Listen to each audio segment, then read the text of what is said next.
gathered. Gathered in these days of increasing cold, gathered in these shorter days, longer nights.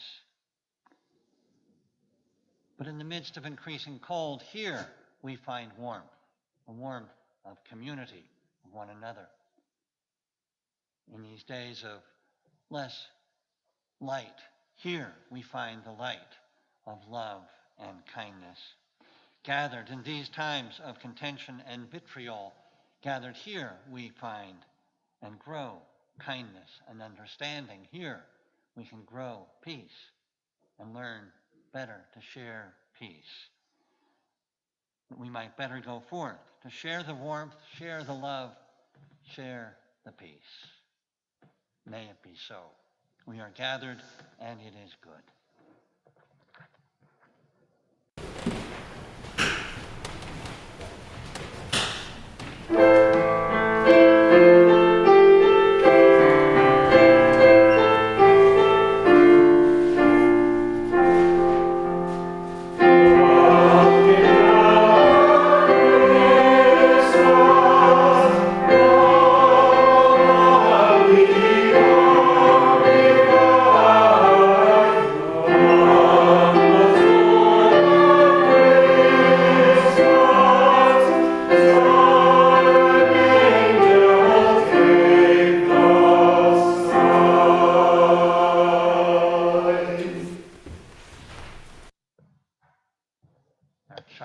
Chalice lighter this morning is Corey Fitzmarquez. Corey, thank you. I have to light and read at the same time? You read on light. Oh, thank goodness.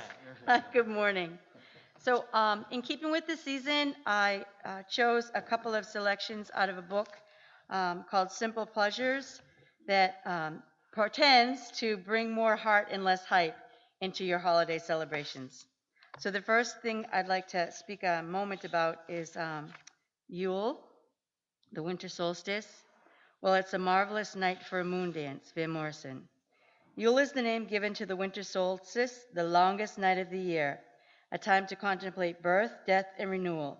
It marks the beginning of the change from short to long days and is celebrated with many pagan customs. So here was a couple of suggestions that people can do. We do this in my home. Bring in pieces of the outside for the inside.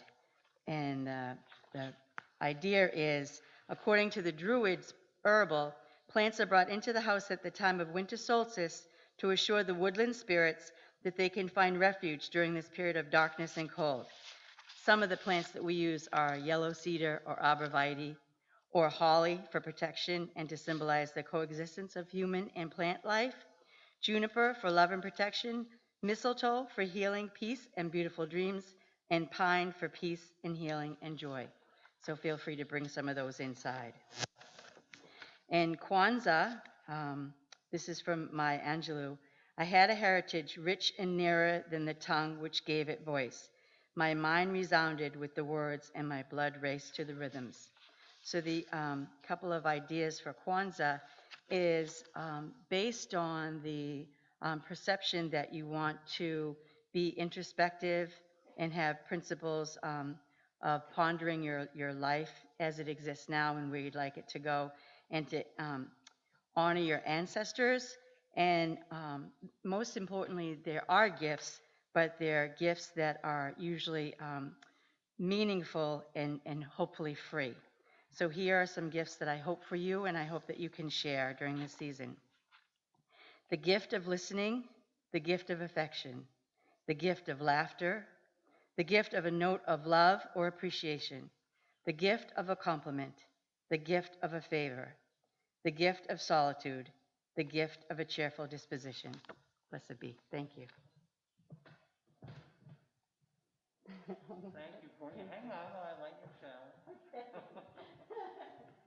In the spirit of Yule and Kwanzaa and all that you've spoken, we light our chalice this morning. Thank you. Thank you, Corey.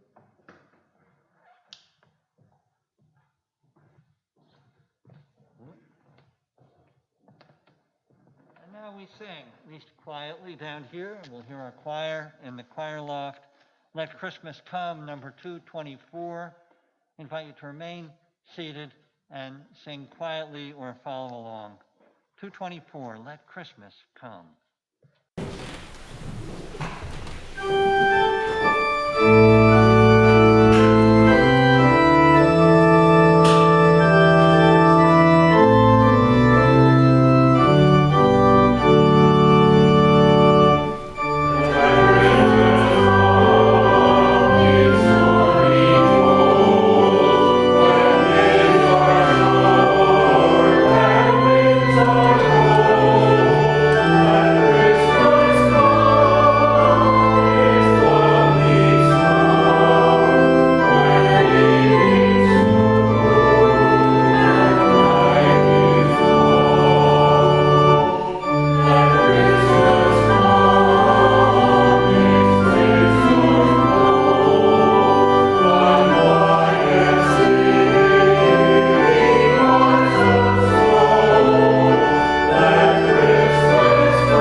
Good morning, and welcome to and from, whether you're here in the room or elsewhere.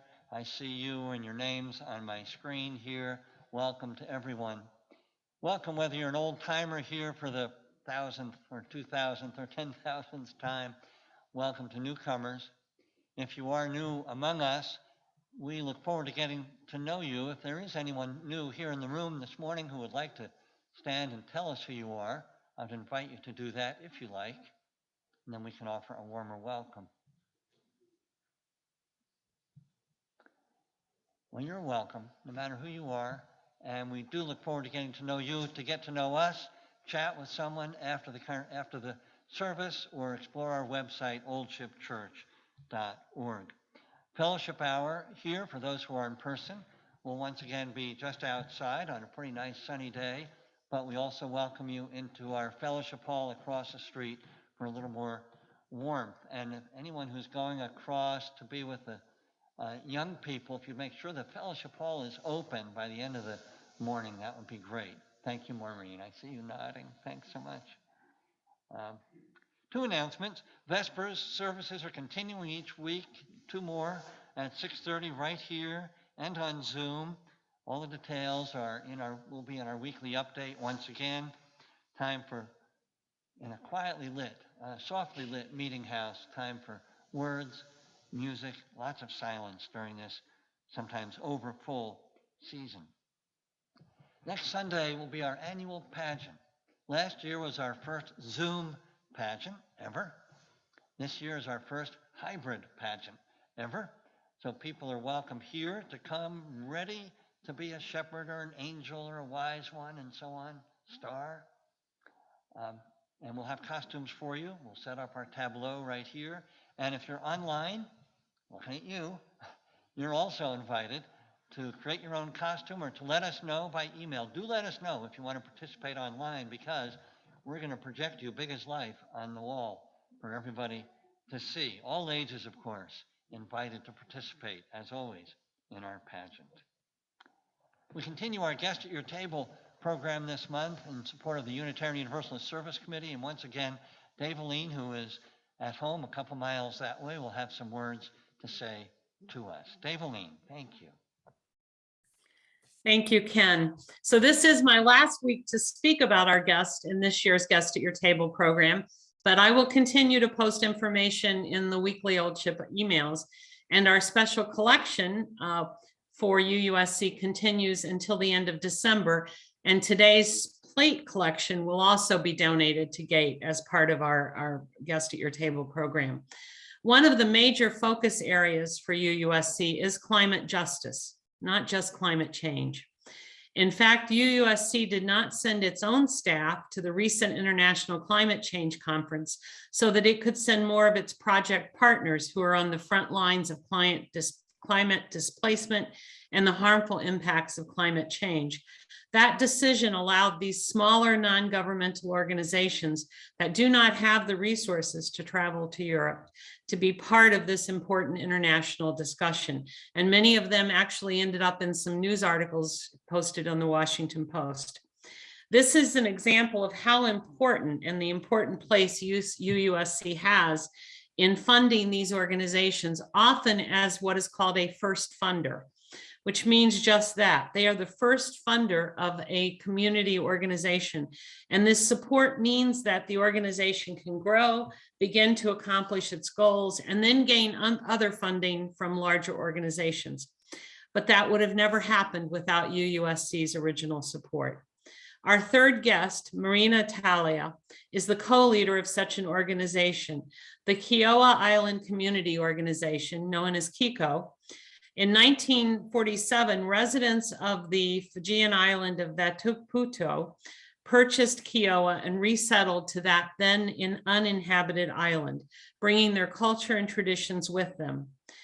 KICO is helping to establish a secure future for its residents, improving farming and access to fresh water. It is working to create, with UUSC support, its first ever strategic plan. It is also working to prepare for the possibility, the more, in fact, likely possibility, that more people are going to be coming there from the Tupo because they are being displaced by the effects of climate change and sea level rising. And therefore, KICO is helping to prepare Kiowa to be more climate resilient and migrant ready, and to ensure that there's sufficient food available if in fact people are forced to relocate to the higher elevation of Kiowa. UUSC is providing funding to KICO whilst amplifying its stories and priorities at the global stage. Mr. Talia says the support from UUSC to Kiowa via KICO is the first ever funding received by the island. It is important for the strategic planning and the agroforestry efforts being done. UUSC hopes that with additional support, the island will be able to achieve their vision of improved quality of life and resiliency to climate change. This is an important part, an example of UUSC's commitment to climate justice. So I invite you again and encourage you to support UUSC through Guest at Your Table. Remember, donations of $150 or more are matched by the UU congregation at Shelter Rock. To donate on the Old Ship website, just use the drop-down menu and donate and select outreach offering. To donate directly to UUSC, please go to uusc.org/give-to-guest and be sure again to indicate you're part of the Old Ship Church. UUSC is one of the ways we put our values out into the world, and it's a way actually we help to create justice and make the world a better place. I thank you in advance for your support. Thank you, Daveline, for your leadership of UUSC, Guest at Your Table, and all of its other programs all these years here at Old Ship. We participate as a family in Guest at Your Table every year, and one of our most important and larger gifts each year, our charitable giving, is always to UUSC. I invite you to join us and to join many others at Old Ship in doing that. Time for all ages. So I've got a story that is, I guess, oriented towards children, but really towards all of us. Some of you have heard it before over the years. I created this story, at least the beginnings of it, about 30 years ago. It came to me, and then Joan Drescher helped to sort of shape it, particularly at the ending, and created some beautiful artwork. Some of you remember her creating artwork for the story as I told the story, quite remarkably. And it's the story of the Christmas magician. And here, which I hope I'm going to show to everybody on the screen too, is Joan's rendition. A little left. What? A little to my left? A little to the left, yeah. A little more. There we go. So people online can see it. That's the Christmas magician, as Joan And I love the rendition. Now I'll show it to everybody over here, including to Joan, who is right here in one of the front pews. Joan, it's so good to have you here for the Christmas Magician. Joan is, of course, a member of Old Ship of many years, along with Ken. You chose somebody with a really good name, Joan, to marry. So the Christmas Magician.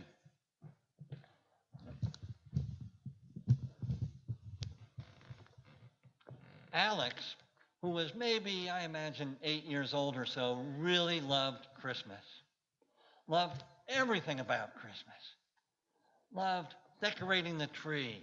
Loved making presents, buying presents, getting presents, hanging the stocking, everything.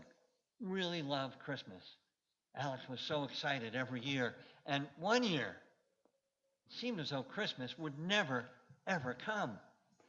The clocks on the wall didn't seem to move. The calendar didn't seem to change day to day. When would Christmas come? Well, one night, as Alex was falling asleep, Alex was whispering, I wish Christmas would come.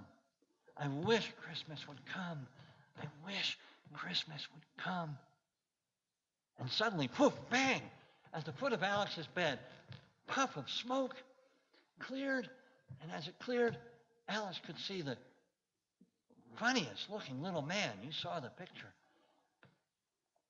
Crooked wand, crooked hat, big cape. And when the Christmas Magician opened the cape, stars, little stars and moons, and started flying around the room. Alex said, Who are you? Well, I'm the Christmas Magician, of course. I've never heard of the Christmas Magician, Alex said. What? I thought every little boy and girl had heard of the Christmas Magician. What? I come when children call me. But I didn't call you, Alex said. Oh, yes, you did. Children call me when they wish for Christmas, and they say it 3 times, and that's just what you did. I heard you. Oh, well, what can you do with your magic, Christmas Magician? Oh, I can make Christmas come. Oh, boy, Christmas Magician, please make Christmas come. Make Christmas. Oh, that's what I'll do, because my whole purpose, the whole reason I'm here is to make children happy. So, Christmas Magician pulled himself up. He was kind of a short guy. When he pulled himself up to make him as tall as he could be, puffed up his chest, waved his magic wand, started chanting, abracadabra, abracazam, let it be Christmas. Wait, wait, wait. Alex shouted out. Oh, what? Said the Christmas Magician. Well, if it was already Christmas, I would have missed Christmas Eve. I love Christmas Eve. We go to church, then we come home, and we drink hot cider, we hang our stockings, we sing carols. Could you make it be Christmas Eve? Oh, of course. I want you to be happy. So, pulled himself up again, not quite as tall, puffed his chest up, waved the magic wand, started chanting, abracadabra, alakazam, let it be Christmas Eve. Wait, wait, wait. Alex shouted again. Oh, what now? Said the Christmas Magician. Well, if it was already Christmas Eve, that would mean that I had missed the Christmas pageant at our church. I love the Christmas pageant, and this year I get to be a shepherd. Could you make it be a week before Christmas? Oh, of course.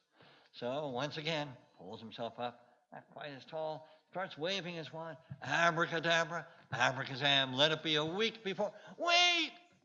What now, little one? Well, if it was already a week before Christmas, I would have missed decorating the tree. I love decorating the tree. Could you make it 2 weeks before? No, wait a minute. Wait, no. Then I would have missed Grandma coming to visit. When Dad brings Grandma into the house, it's one of the best things. Could you make it be 3 weeks before Christmas? Of course. So, once again, pulled himself up, puffed his chest, waved the wand, abracadabra, abracazam, let it be 3 weeks. Wait, wait, wait, wait. This time it was the Christmas Magician who shouted, wait. What, oh Christmas Magician? He could barely get the words out. He was now beginning to cry. What Christmas magician? Why, well, it always happens this way. I never get to use my magic because before you know it, it's already 3 weeks or 2 weeks or whatever. I can't make it be Christmas. Every child does the same thing. Oh, tears started coming down. They both just were quiet for a little while. And then Alex said, but Christmas magician, don't be sad. Why not?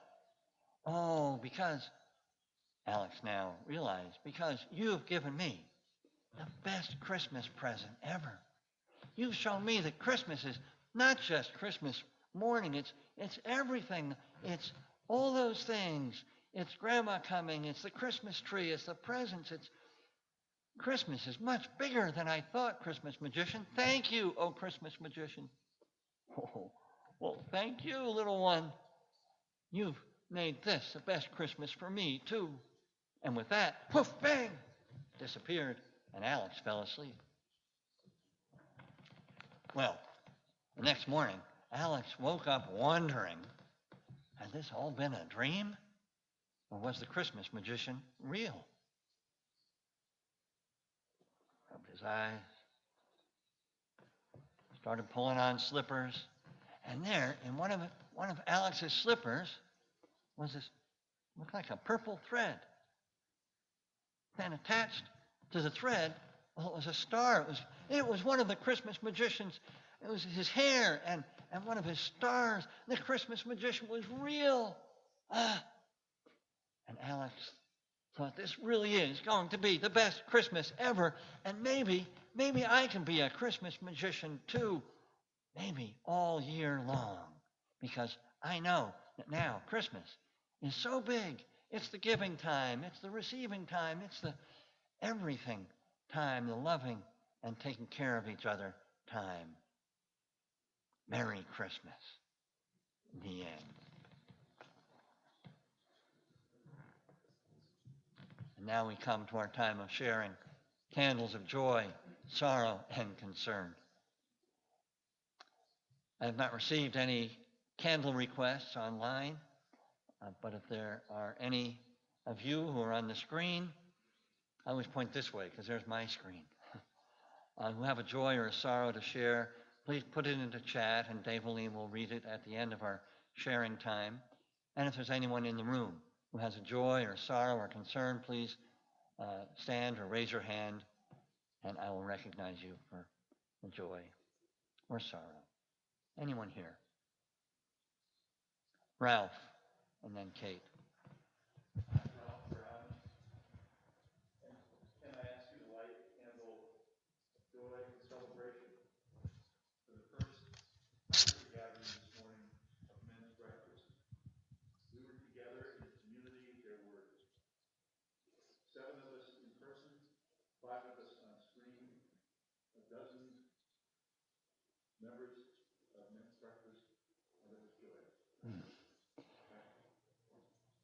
I light a candle, Ralph, for the first hybrid men's breakfast, highly successful, with many in the room, others on the screen, and beautiful sharing. I was there too. Thank you, and Rich, for your leadership.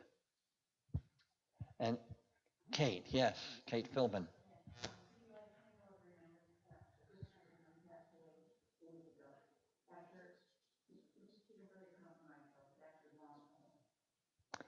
Kate, we light this a candle of remembrance for your good friend after a long illness who died last week. We send our sympathetic hearts to you and all of your friends' family.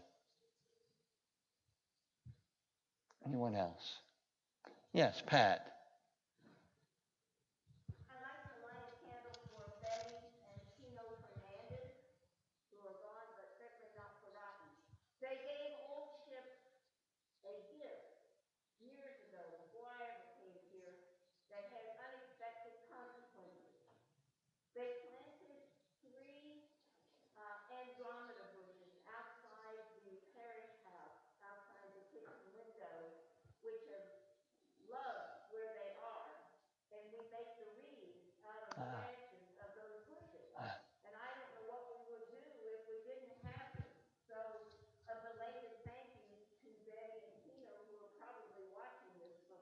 could be New Hampshire, maybe Upper Maine now.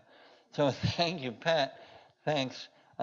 Belated gratitude, as you put it, for Tino and Betty Fernandez, who planted years ago Andromeda bushes, which thrive and which offer decoration for the beautiful wreaths that you lead in your wreath making.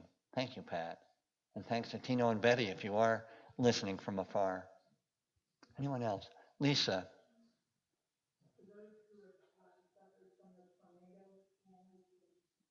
Yeah. A candle of sorrow and deep concern for all those who are suffering, have suffered in the midst of the tornadoes in Kentucky and elsewhere these past 2 days. Thank you, Lisa. Our hearts are with them all. Eveline, is there anyone on Zoom, a chat that needs to be read? Yes, Ken, we have several. First of all, Eric Cornetta would like to light a candle in gratitude that the Christmas lights worked this year. Rick would like to light a candle recognizing the passing of a longtime family friend, George Blozis. I hope I've said that correctly. So a candle of memory for him.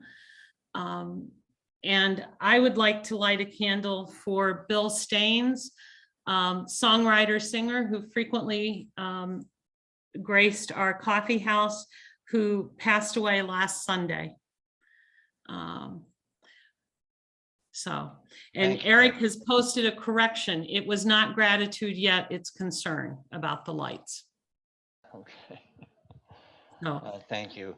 And I would add to your candle, we lost Bill Staines from the folk music scene and from our lives. We also lost Scott Alaric, more of a local but major figure in the folk music scene, who has also performed at our coffee house. We miss those voices and presences, those of us who love that music.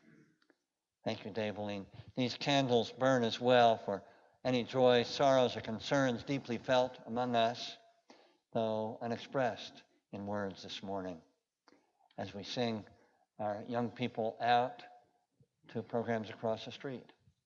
Go now in peace, go now in peace. May the spirit of love surround us everywhere, everywhere you may go. Go now in peace, go now in peace. May the spirit of love surround you everywhere, everywhere you may go.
We're invited to a time of meditation, prayer, and silence.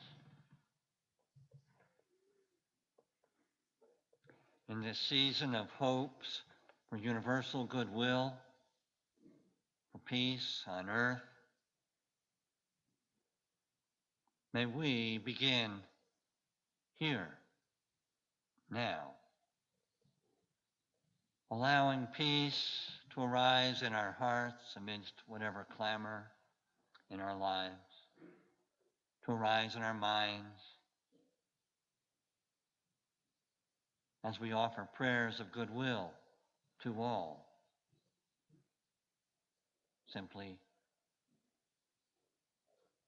profoundly, as we sit present. Yearnings of our heart reaching out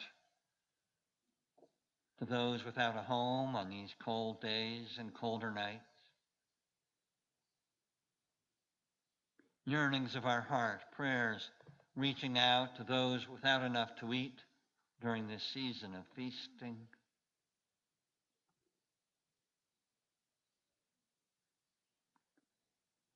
Reaching out with prayers to those who are lonely during this season of gatherings of friends and family.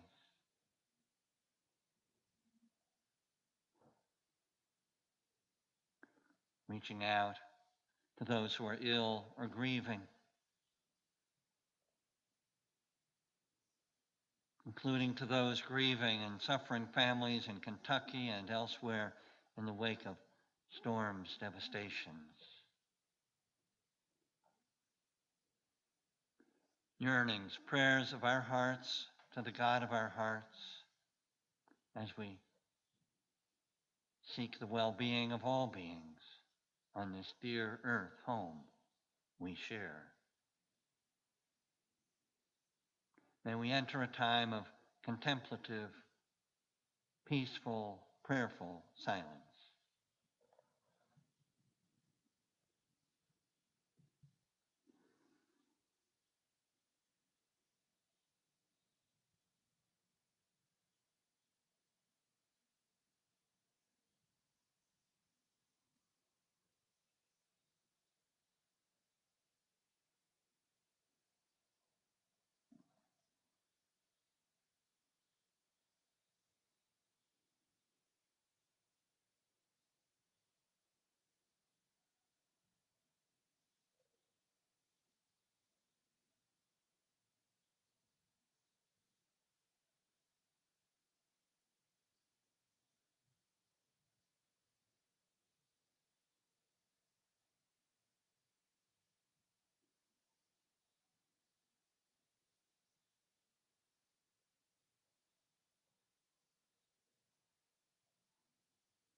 tickle your veins. Come on up, Trish.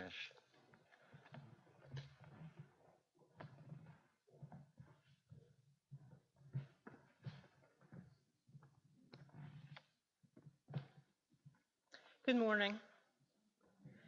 Our reading this morning is in two parts. First, two brief parables from the Gospel of Matthew.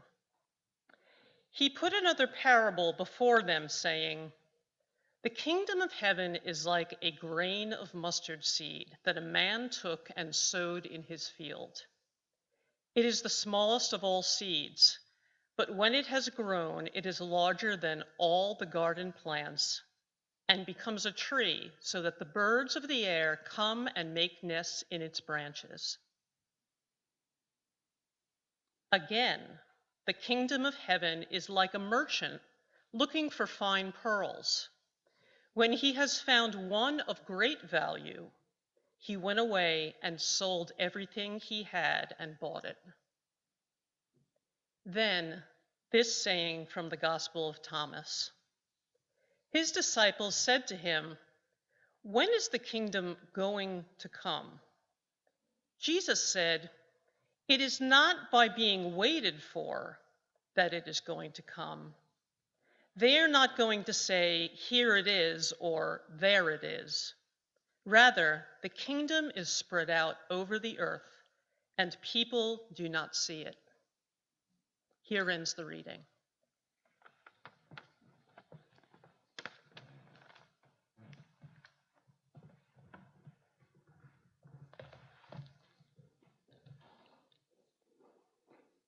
Thank you, Trish.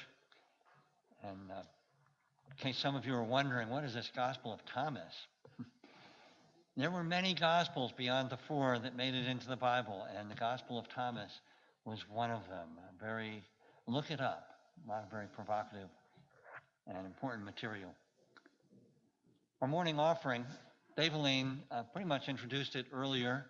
We are in the midst of our outreach offering for guests at your table, and today, everything that's placed in one of the baskets, unless it's designated specifically as a pledge payment, whether it's a check and certainly cash, goes to the Guest at Your Table program of the Unitarian Universalist Service Committee. And as Daveline reminded us, there's also the drop-down menu, the donate menu on our homepage, and you can use that to give to our outreach offering, Guest at Your Table, or to the Sunday plate. So with thanks in advance for your gifts, and with thanks to any who may have brought food for our basket, that basket is there every Sunday to food for our Hingham Food Pantry, and you're welcome to bring some next week, and the week after, and the week after. Our morning offering will now be given and received.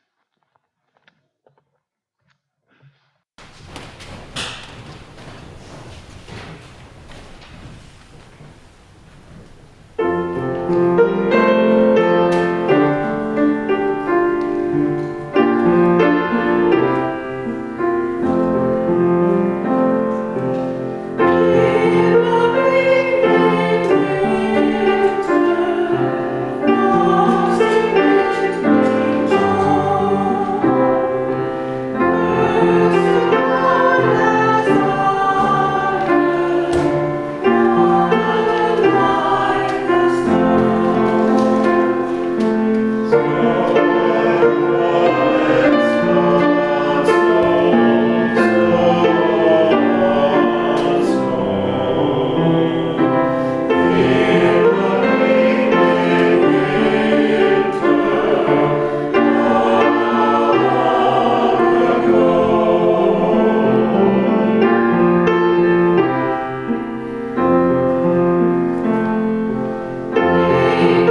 My sermon is titled Jesus and the Christmas Magician.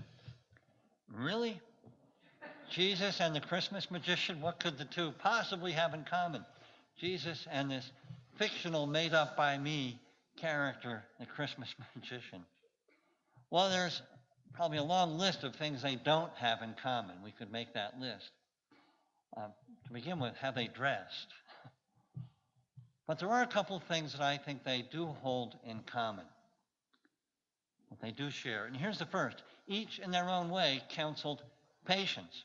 That's pretty clear when it comes to the Christmas magician. That's what Alex learned from the Christmas magician, a certain kind of patience, just waiting and taking it all in as time went on. And knowing that, magic aside, there's no way to rush the season or rush anything that you want to have happen, no matter how much wishing you put into it. You might as well hunker down and grit your teeth and wait. That's one way of understanding patience, but that's not the patience that the Christmas magician got across to Alex. No, rather, as Alex gradually learned, with patience, you get to savor every moment leading up to the so-called big day. Patience. Because Christmas Christmas includes everything leading up, as you heard in the story. In other words, patience, rightly understood. Patience is not about grin and bear it. Patience is about presence. Presence.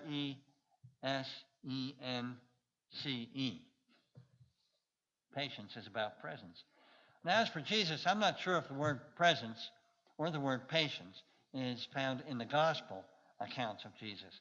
But I do believe that patience and presence are implicit in Jesus' teaching and in the way he lived his life, his ministry.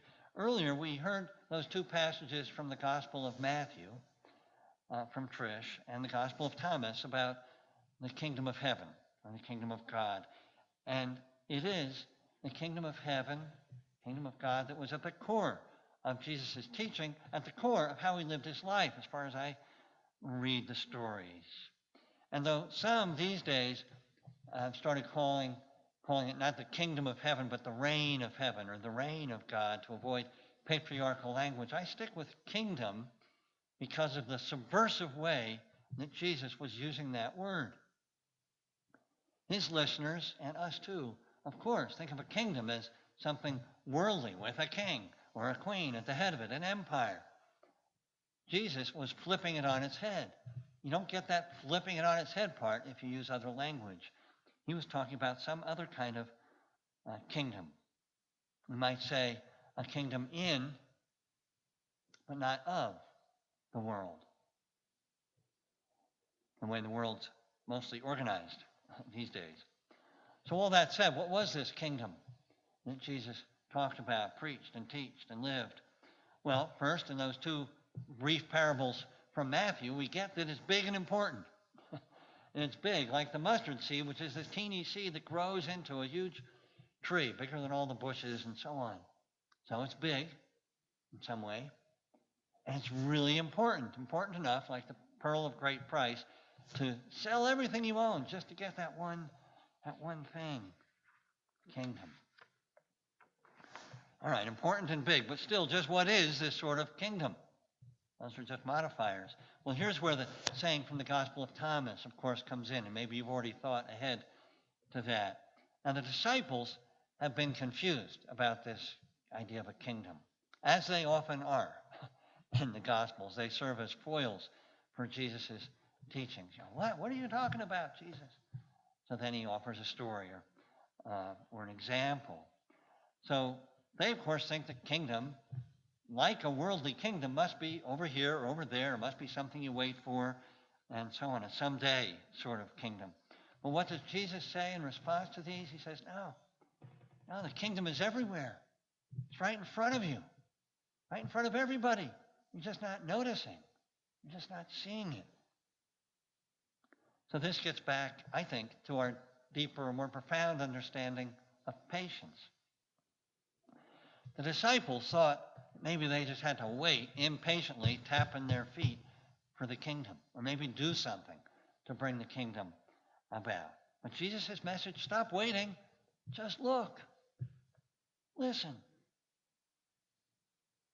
Notice, experience what's already right in front of you, all around you, and within you. In the Gospel of Luke, it talks about the kingdom within. The kingdom of God is within you and among you. And this is how Jesus lived. His example better than words, any words. For it's clear from all the accounts that we have of his life that he lived this message of the kingdom. He was fully present for every encounter with the right word or the right gesture or touch. He was there. Someone need a healing touch? Jesus is your guy. He was there, present for that particular need, for that particular person. Or someone needs to hear a particular message, whether a lawyer who sarcastically asks, who's my neighbor? So who is my neighbor I'm supposed to love? Or for the people who are ready to stone a woman for her supposed sins. And the word, your neighbor, my friend, is everybody. The word, who's perfect enough to throw stones at someone else? Jesus, not gritting his teeth to wait out some situation or put up with someone or think it through logically, but present in the fullness of the moment and the need of the moment and the need of the person or situation right in front of him, living in the kingdom. Which is why I've come to my own understanding of the kingdom of heaven, kingdom of God, is surprisingly simple, which is not to say easy to get or live. Simple yet profound, and just as important as the parables suggest. And here's one way of putting it. We enter the kingdom that we're already in. We enter it every time we act as Jesus. Or I guess a way of putting it would be we realize we're in it every time we act as Jesus did, with a healing or helping word or gesture. Or putting something into the guest at your table box. Feed the hungry, clothe the naked, as Jesus admonished us. Or just holding the door for the next person. It's all about love, of course, which indeed begins when we are fully present patiently. A word then about love and the kingdom. So as I said, maybe the word patience is not in the Gospels, but it's in Paul's letters. The well-known passage from Paul's letter to the Corinthians, these people who are having a hard time figuring out how to be this new thing called Christian, which meant you had to love people. So he had this sermon, if you will, a short sermon about love. And one of the sentences, as many of you will remember, is, what is love? Love is patient, Paul said.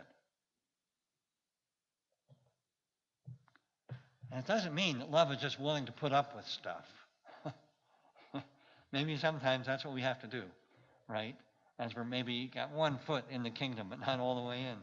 No, at the heart of patience, as I've been saying, is being fully present. As the Christmas magician, back to the Christmas magician, was for Alex, fully present to Alex, wanting him to be happy. Wanting him to be happy. You know, it occurs to me that maybe the Christmas magician was a sort of trickster, whether intentionally or unintentionally, knowing how it was going to go. He said he'd had this experience plenty of times. What? And he didn't figure it out by then? Then he always ended up not being able to use his magic. One wonders whether he actually could, because he never finds out. Kind of a trickster. But he was right there for Alex. Right there for Alex. And the result was not just the magic of making it be Christmas or Christmas Eve or making it be the pageant. It was a transformative moment for Alex. Transformative in terms of how he understood Christmas, this big thing, not just the day. And maybe how he understood life. Maybe how we might better understand life. Well, one more thought this morning before I finish. The kingdom of heaven right here and now, come on. What about all this hate, vitriol we see around us, the violence, natural disasters, terrible suffering, wars, the way we're desecrating our earth home, making it uninhabitable for thousands of species, maybe someday for us. The kingdom of heaven, come on. Here and now, spread before us. Okay. At the end of my morning run this past Thursday morning, that was the day that we had a little snow the night before. So the sun had risen over, in a bright blue sky over snowy fields. And at the end of my run, I usually stand out in our back, a little deck in the back, doing my stretching. And I looked up at the blue sky and the way the bare branches etched against the sky. So beautiful. So beautiful. Kingdom of heaven. Here I am. And isn't it that sort of realization? Beauty before us, beauty above us, beauty behind us, as the Navajo prayer puts it, that then moves us to care for the creation. Or the beauty of a child, like Alex, the Christmas magician, moved to care. Or the child right in front of us, or the children who will be served by our guest at your table contributions. The beauty of a child moving us to care. That's all the kingdom too. You see, the kingdom is and is not perfect. A Zen master once told his students, I love this little story, you are perfect just the way you are, and you need a little improvement. To me, that's another way of expressing the paradox of the kingdom in which we live and move and have our being, with enough patience to enable us to see and experience the beauty in the creation and in one another and in our own higher and best selves, and then to live the kingdom message with presence and care for each other, for all beings, and for the creation. How about it? So may it be. Blessed be, and amen.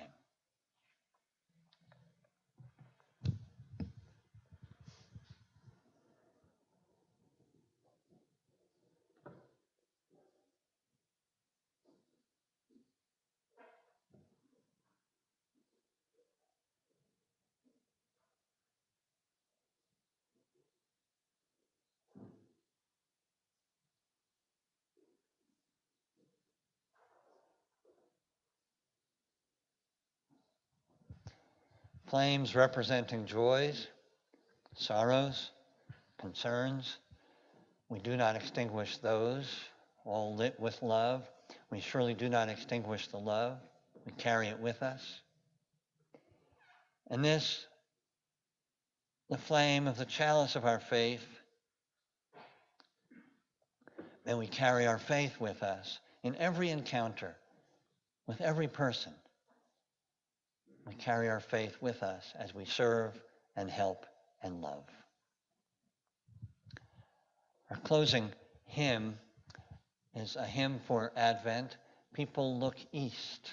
People Look East. Wonderful, joyful hymn, number 226 in our hymn book. Sing along quietly if you wish. Certainly listen and appreciate. People Look East.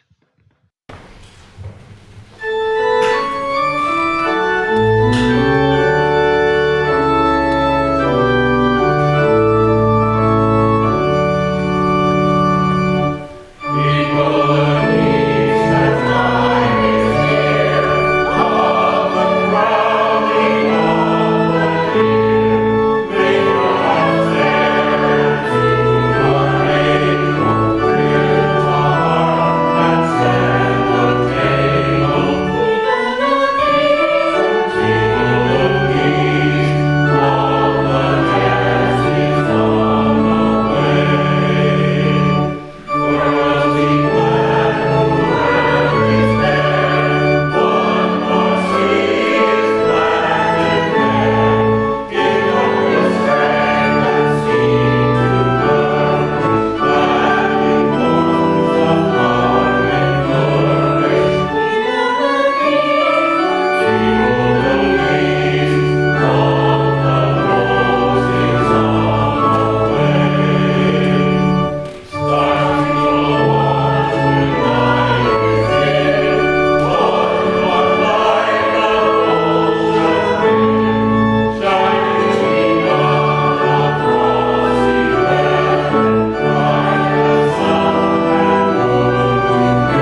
look east, may we look west, may we look north, may we look south, may we look behind us, in front of us, above us, and see and know that love, the guest, is always on the way and always in our hearts.